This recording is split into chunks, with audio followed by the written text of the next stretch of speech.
Shri Imran Masood. माननीय सभापति महोदय, महामहिम राष्ट्रपति महोदय के अभिभाषण पर आपने मुझे बोलने की अनुमति दी। मैं आपका आभारी हूं। महामहिम ने अपने संबोधन में स्वास्थ्य जैसे महत्वपूर्ण विषय पर मात्र 10 सेकंड 15 सेकंड के अंदर अपनी बात समाप्त कर दी। मान्यवर, 55 करोड़ भारतीयों को आयुष्मान योजना में पात्रता दी। 25,000 जन औषधि केंद्र खोले जा रहे हैं और 10 वर्ष से ऊपर के नागरिकों को भी प्रधानमंत्री आरोग्य योजना में पात्र बनाने का निर्णय लिया गया। लेकिन मान्यवर, इसके साथ ही एक और बात जो बार बार कही जा रही है कि जिस परिवार के अंदर 6 यूनिट होंगी केवल उनका ही आयुष्मान कार्ड बनेगा। एक तरफ जनसंख्या नियंत्रण की बात होगी और दूसरी तरफ जिनके ज्यादा बच्चे होंगे केवल उनका ही आयुष्मान कार्ड बनने का काम होगा। आयुष्मान योजना के अंदर जब आप प्रगति का जश्न मनाते हुए इस चुनौती को भी स्वीकार करिए कि इस योजना में लगभग 34 करोड़ कार्ड जारी किए गए, जिनमें से 6.5 करोड़ 80 लाख लाभार्थियों को उपचार मिला। 55 करोड़ में से अभी भी 20-21 करोड़ के लोगों को कार्ड इस योजना के शुरू होने के 6 वर्ष 6 माह के बाद भी देश के अंदर नहीं मिल पाए। मान्यवर, एक ही टेलीफोन नंबर के ऊपर जिस प्रकार से लाखों कार्ड एक टेलीफोन नंबर के ऊपर लाखों 7.5 लाख आयुष्मान कार्ड बना दिए गए। ये मान्यवर सरकार ने ही पकड़ा है, ये मैंने नहीं, सरकार ने ही पकड़ा है, ये सरकार ने ही बताया है। एक ही नंबर के ऊपर ये एक योजना लोगों के भलाई के लिए, लोगों के अच्छाई के लिए ये योजना थी। लेकिन इस योजना की अंदर जो खामियां हैं, मैं केवल उनके तरफ ध्यान दिलाने का काम कर रहा हूं। आयुष्मान योजना के जिस SECC डाटा सूची को बिना वेरिफिकेशन और जांच का आधार माना गया, उस सूची में भारी विसंगति है।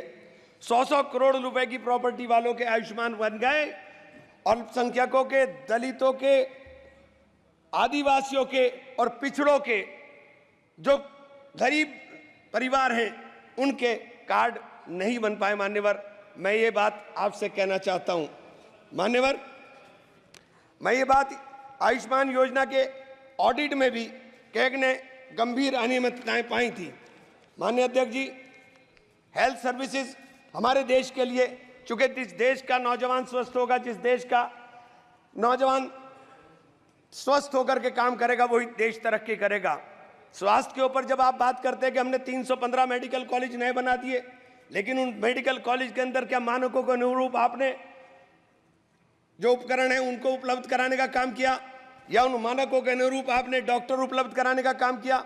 मान्यवर, मेरे यहाँ शेखुल मेडिकल कॉलेज बनाया गया, 10 साल हो गए उस मेडिकल कॉलेज को, लेकिन आज तक उस मेडिकल कॉलेज के भवन हस्तांतरित नहीं हुआ, और जब भवन हस्तांतरित नहीं हुआ तो अनुरक्षण का पैसा नहीं मिला। मान्यवर, 10 साल तक जिसके ऊपर मेंटेनेंस ना हो, उस भवन को बताइए उसकी स्थिति क्या हो गई हो।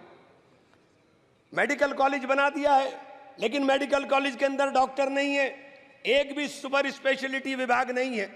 आप कह रहे हैं मेडिकल कॉलेज है, कोई सुपर स्पेशलिटी नहीं है, और जब सुपर स्पेशलिटी नहीं है तो फिर मरीजों को बाहर जाना पड़ेगा। मान्यवर, बड़ा चारों तरफ से घिरा हुआ 3-3, 4-4 प्रदेश से घिरा हुआ क्षेत्र है मेरा। जब मेरे जैसे क्षेत्र जो समृद्ध क्षेत्रों के अंदर भी लगता है, वहां पर उस मेडिकल कॉलेज का, सरकारी मेडिकल राजकीय मेडिकल कॉलेज का ये हाल है, तो देश के अंदर क्या होगा? मान्यवर, इस तरफ ध्यान देने की जरूरत है। इसी प्रकार से आपने विश्वविद्यालय का है, विश्वविद्यालय मेरे माशा कुमरी विश्वविद्यालय खोला गया, 4 साल हो गए, लेकिन आज तक शैक्षणिक सत्र पूरा तरीके से स्टार्ट नहीं हो पाया। मान्यवर, पूरी बिल्डिंग आज तक नहीं बन पाई। मान्यवर, पूरा पैसा नहीं मिल पाया। आपके केंद्रीय विश्वविद्यालयों में जिस प्रकार के 45 केंद्रीय विश्वविद्यालयों में 30% से अधिक शिक्षण पद खाली पड़े हुए। मान्यवर, 30% से अधिक। एएमयू एक बहुत बड़ा शिक्षण संस्थान है जहां शिक्षकों का अभाव है, उसका फंड लगातार काटा जा रहा है। किशनगंज के अंदर उसकी जो ब्रांच थी वो ब्रांच ऑलमोस्ट बंद होने के कगार पर आ गई। मान्यवर, इन संस्थाओं से गरीबों के बच्चे पढ़कर निकल रहे हैं। मैं आपके ध्यान इस तरफ जरूर दिलाना चाहूंगा कि जब नीट की परीक्षाएं कैंसिल हो जाएं, जिस प्रकार से बार बार पर्चे लीक हो जाएं, तो सरकार को इन चीजों के ऊपर ध्यान देने की जरूरत है। मान्यवर, देश का नौजवान आज परेशान है, चाहे वो अग्निवीर के नाम पर हो, चाहे वो नीट के नाम पर हो, और चाहे वो उद्योग धंधों के नाम पर हो। जब आप उद्योग धंधों की बात करते हैं, आप कहते हैं कि हमारी सरकार 5 ट्रिलियन इकोनॉमी की तरफ जा रही है, लेकिन मान्यवर ये नहीं बताने का काम करते कि 5 ट्रिलियन इकोनॉमी के लिए 10% से अधिक की ग्रोथ रेट चाहिए। आपकी ग्रोथ रेट क्या है साथ मान्यवर, जब मैं आपका ध्यान इस रोजगार के एक गंभीर विषय की तरफ रखूंगा, राष्ट्रीय सांख्यिकी मंत्रालय NSO द्वारा असंगठित क्षेत्र में उद्यमों के सालाना सर्वे में जो चौंकाने वाला तथ्य है वो ये है मान्यवर के जुलाई 2015 से सितंबर 2023 के बीच भारत में लगभग 18 लाख फैक्ट्रियां बंद हुई हैं, जिसमें 54 लाख से अधिक लोगों की नौकरियां चली गईं। विनिर्माण क्षेत्र में असंगठित व्यक्तियों की संख्या 157 लाख से घटकर 178.2 रह गई, जो 9.3% गिरावट है।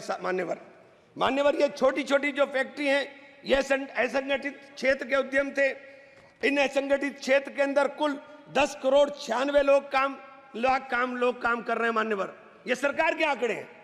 मैं इसलिए ये बात कहना चाहता हूं कि जब आप 5 ट्रिलियन की बात करते हो तो आपका निर्यात और आयात आपको देखना पड़ेगा कि आपके आयात के ऊपर निर्भरता कितनी हो गई है। निर्यात लगातार आपके देश के अंदर घट रहा है। मान्यवर, मेरे यहाँ काष्ठ कला उद्योग है, पूरे विश्व के अंदर सहारनपुर का फर्नीचर जाना जाता है। हमारे यहाँ 1500 करोड़ का कारोबार होता था, लेकिन 1500 करोड़ का कारोबार घट करके 800 करोड़ पर आ गया। मान्यवर, जब 800 करोड़ पर मेरे अकेले एक डिस्ट्रिक्ट के अंदर कारोबार आ रहा है, मान्यवर 650 जिले हैं इस देश के अंदर, 650 से जिलों से अंदर क्या स्थिति होगी। मेरे यहाँ दूसरा काम हौजरी का चल रहा था।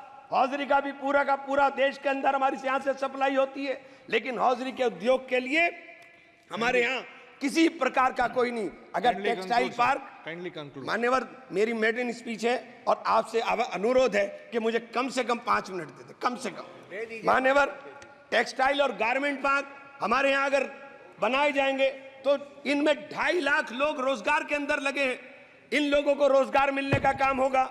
अगर इनको रोजगार मिलेगा मान्यवर, तो मैं ये कहना चाहता हूं, आप जो 5 ट्रिलियन का लक्ष्य लेकर चले हैं, जब तक नौजवान को रोजगार नहीं मिलेगा, जब तक आप उस लक्ष्य को प्राप्त नहीं कर सकते। आप बार बार मान्यवर लगातार चल रहा है कि कानून देश में कड़े बनाए जा रहे हैं, लेकिन भीड़ अनियंत्रित होकर के जिस तरह से लोगों को मारने का काम कर रही है, जिसे मॉब लिंचिंग कहते हैं। मेरे जनपद में, मेरे मंडल में 3 लोगों को छत्तीसगढ़ के अंदर मारा गया। मान्यवर, उत्तर प्रदेश के अंदर, अलीगढ़ के अंदर इस प्रकार के भीड़ तंत्र ने एक व्यक्ति की हत्या की। मान्यवर, आगरा के अंदर 2 लोगों ने आत्महत्या की, केवल पुलिस के उत्पीड़न से तंग आकर के। मान्यवर, फिरोजाबाद के अंदर एक कैदी मारा गया, जो पुलिस सही सलामत उठा करके ले गई। जो ये हालात देश के अंदर बन रहे हैं, आप कानून सख्त करने की बात कर रहे हैं। मान्यवर, ये कानून सख्त करने से केवल काम नहीं चलेगा, उसके ऊपर अमल करने से काम चलेगा। मान्यवर, अमल होना चाहिए। Please conclude, please. 2 मिनट मान्यवर, बस 2 मिनट में कर दूं। अगर आप, मैं आपसे मान्यवर जरूर एक बात जरूर कहना चाहूंगा। मेरे क्षेत्र में मां शाकुंभरी बहुत बड़ी सिद्धपीठ है। बाहर 10 साल से मान्यवर, पिछले 10 साल से दिल्ली यमुनोत्री नेशनल हाईवे अधूरी स्थिति के अंदर पड़ा हुआ है। बार बार बड़ा शोर मचाया जाता है कि सब पूरा हो रहा है, लेकिन आज तक नहीं हुआ। उस सिद्धपीठ के जाने का रास्ता मान्यवर उस हाईवे से जाता है।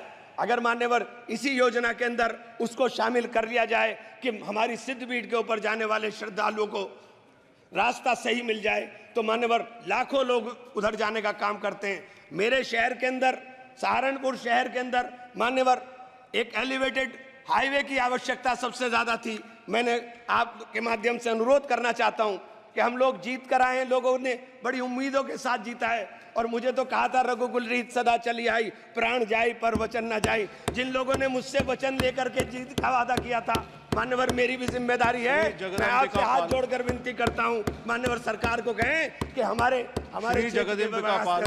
धन्यवाद मान्यवर, आप लोग धन्यवाद।